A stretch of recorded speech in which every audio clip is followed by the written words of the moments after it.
آج کی پوئٹری کا عنوان ہے اگر کبھی تم تھک جاؤ۔ اگر کبھی تم تھک جاؤ تو کبھی مایوس نہ ہونا۔ اگر کبھی تم تھک جاؤ تو مایوس نہ ہونا۔ خدا سے گفتگو کرنا، سفر کی جستجو کرنا۔ اکثر ہو بھی جاتا ہے کہ بندہ تھک بھی جاتا ہے۔ مقدر کو برا جانو گے تو یہ سو بھی جاتا ہے۔ مگر تم حوصلہ رکھو، وفا کا سلسلہ رکھو۔ جسے خالق سمجھتے ہو بس اس سے رابطہ رکھو، اس سے رابطہ رکھو، بس اس سے رابطہ رکھو۔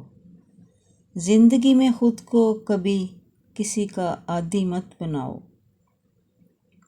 کیونکہ انسان بہت خود غرض ہے۔